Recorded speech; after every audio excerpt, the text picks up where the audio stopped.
Yvonne Welch presents. It's Wednesday, July 28, 2020. This is Las Noticias Online. I'm Estefania Baez. Let's get started. Trump's border wall is not that strong. Tijuana's police officer accused of sexually abusing his stepdaughter. This is Las Noticias Online.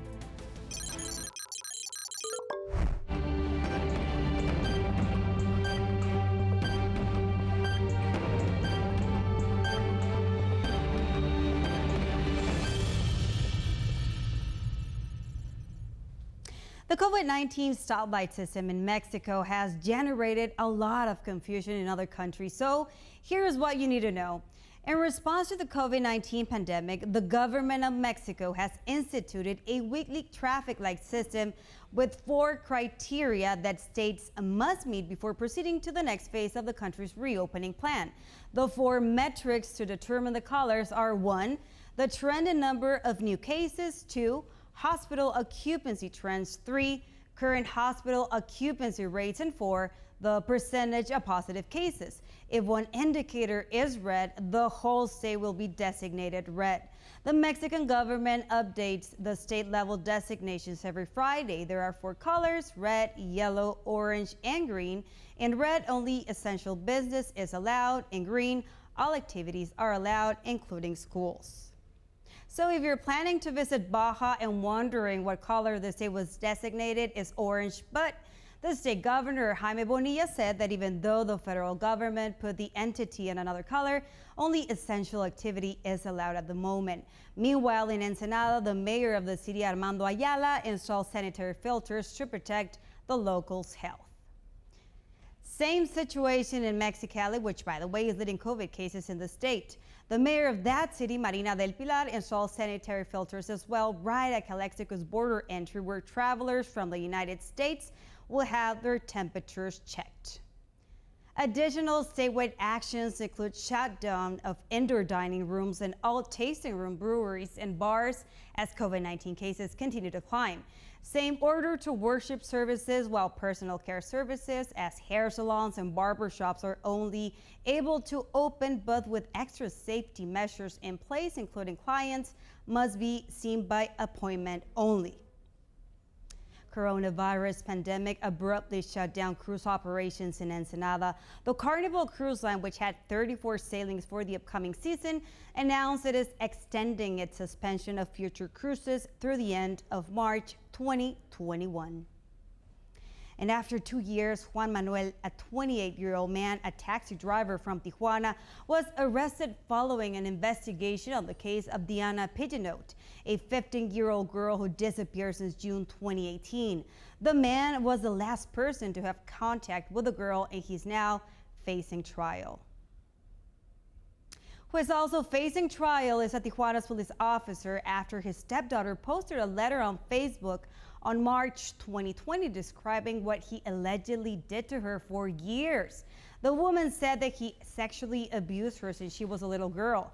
4 months later, since the letter was posted on social media, authorities arrested the 46-year-old man by the name of Carlos Dominguez.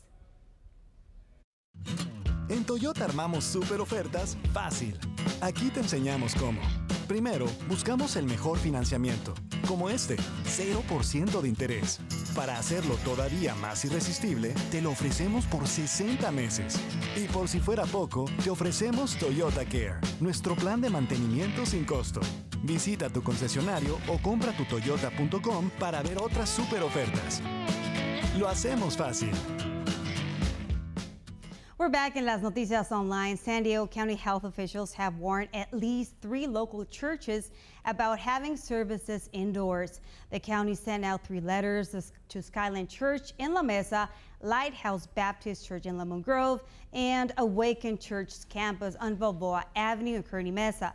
The letters to Skyline and Lighthouse are very similar, saying indoor services create significant risk of spreading COVID-19, encouraging the churches to move their in-person services outside.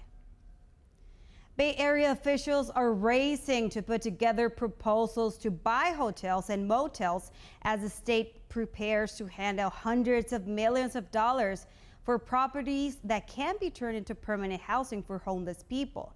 The Home Key program, created in the recently passed state budget, will give California cities and counties $600 million to build on another state initiative that has moved thousands of homeless people into hotel rooms during the coronavirus pandemic. In Monterrey, Mexico, citizens are coming together to clean up after Hurricane Hannah wreaked havoc over the weekend. The storm couldn't have come at a worse time as the region reels from spiking COVID-19 cases and deaths.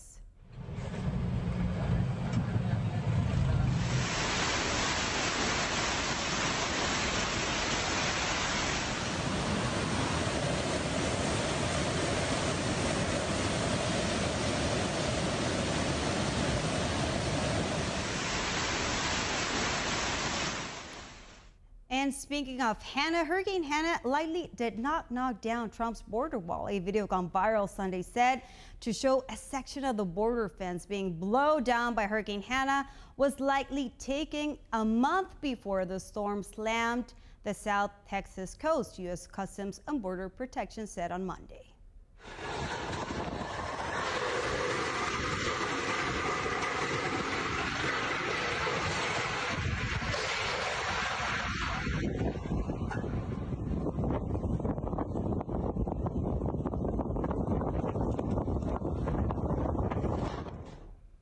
This was Las Noticias Online. I'm Estefania Baez. Have a good night.